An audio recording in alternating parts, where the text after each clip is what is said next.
Hello everyone, welcome back. Today I'm going to give you some initial impressions on this, what do you call it, this 3-point trailer mover.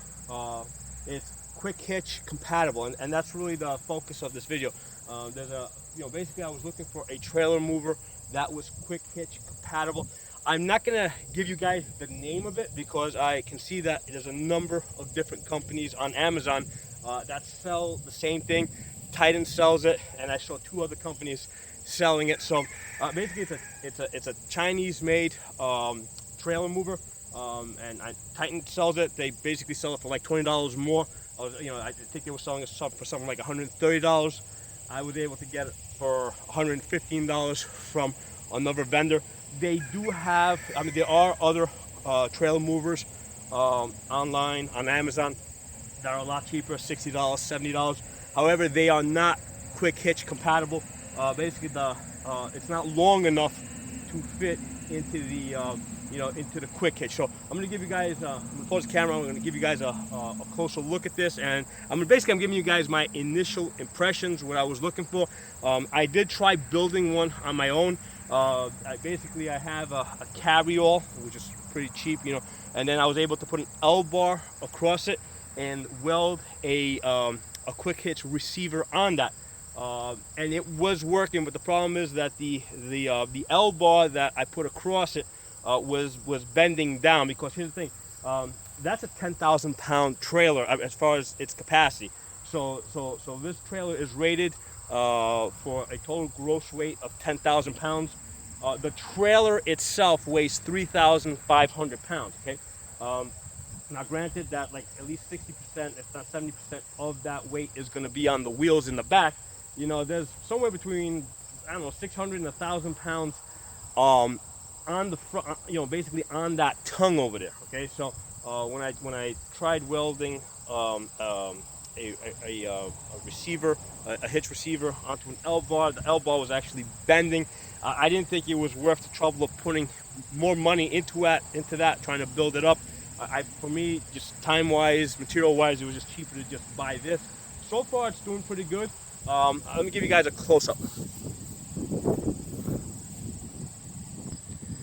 Okay, so actually, let me go around to the other side. I think the sun's giving us too much shadow here. Okay, that's a lot better. I actually swung the tractor around to give us have the sun actually shining on it. So basically, this bracket back here, that's the quick hitch, right? And then this is the trailer mover over here, right? And you can see how it attaches onto the quick hitch. Okay. Now, like I said, this is a generic Chinese-made one that's specifically built to go into a quick hitch. I'm not going to give you a name because there's a couple of different companies that sell the exact same thing. The thing that is going to stand out when you're looking at it online is you see how you got these long ears over here. Right, that's the thing that's going to make it stand out. This is really the only brand that I saw that has these long ears that come all the way up in order to fit this. Now, that said, I still had to move this hook down. Normally, I have it attached to these holes up here. I have it higher up. I didn't like having to move it down. My first thing, that I'm going to say about this is there's no reason why they couldn't have extended these ears to come a little higher up. It wouldn't have made this. It wouldn't really made it any weaker, because most of the pulling is done from down here. So there's no reason why these could not have been a little bit longer, and actually had multiple holes. Right? They could have put a couple of these holes and given you like 3 positions. Would not have cost them that much. They probably could have charged me, I don't know, maybe an extra $10, $15 for that. But that would have been worth an extra $10, $15 to me. So that's the first thing. Okay, even though I can make it work there, I did have to move this down. And now, basically all my other implements, I've been working at the top hook over here. So now I got to go and figure out if I can get them to work on that lower hook without having to, move this up and down every time, because that's a pain in the ass having to move this up and down every time. I don't want to have to do that. I just want to be able to hook up. So that's the first thing I'm going to say. That's the first thing that stands out to me as an area they could have improved. It is category 1, so I put these $3 bushings over here. That's probably a good idea. I actually prefer this because sometimes they make these quick hitches that are category 1. There's the category 2 quick hitch, right? So it has the bigger the bigger hole over here. The category 1 has a small hole. The bigger one is better because these bushings are pretty cheap. They're like $3 each. So, you know, you're better off just, you know, I think I'm better off having more options.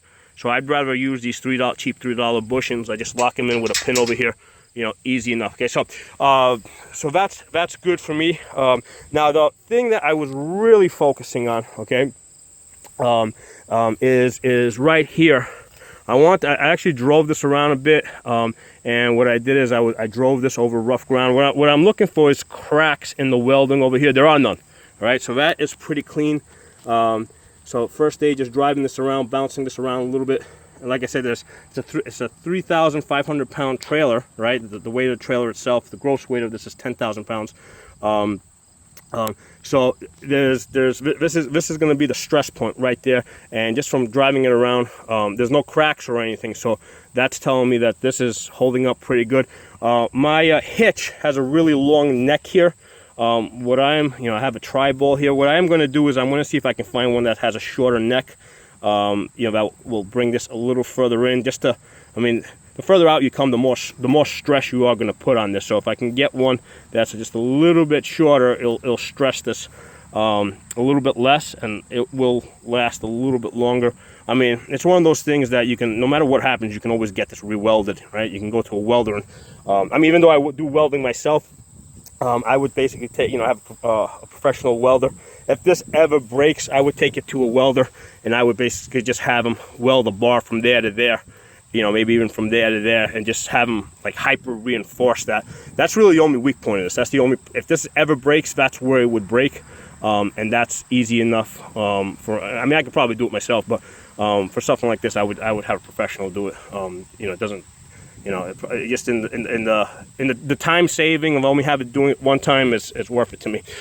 So initial impressions, I'm pretty happy with this. I got this to it works. It's really convenient being able to hook up my trailer and just I primarily got it so I can move this from one spot to another.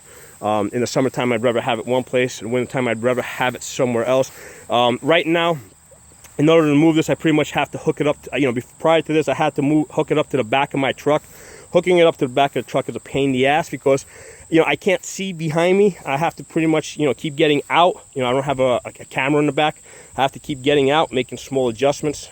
So it ends up being a pain in the ass to hook up my truck to this trailer. So I do it as little as possible, right? Try not to do it too often. But with the tractor, obviously I can just turn my neck around and I can just come back up, and hook up to it right away. Nice thing about this is I never have to deal with this anymore, right? I never have to worry about lifting it or lowering it. Basically, because this goes all the way to the ground. Here, let me drop this so you guys can get a better look at it. Okay, let me hit the lever here. Yeah, get down slowly. All right, so you can see how when I drop it, it goes all the way down to the ground. All right, so I never have to use this thing over here to rotate it up. Basically I can just back up the trailer right to it and get underneath it and just lift it up. So that's a big convenience. In fact, I had gotten, what I used to do is rather than have to rotate that thing, I would just come up with the tractor, use the forks to lift up the front end over here, and then after lifting it up with the forks, I would then rotate it down. But now I'm never even going to do that. I just come right up to it with the with this and lift it up. Anyway, I just wanted to share my initial impressions. So far, it's looking good. Like I said, my main issue was I wish they had extended these a little bit higher up to give you more options, right? So this could have been lower. No reason for that not to be taller and have more holes into it. And so far I'm pretty happy with this welding over here. It's holding really good. If that was going to be a problem, I would have, just from driving it around for like 20 minutes, testing it out, I would have seen cracks in the paint. So there's no cracks in the paint. So that's telling me that's a strong weld. It's not over flexing in that area. So hope you guys enjoyed this video. If you're not a member of my channel, subscribe. I'll talk to you guys soon.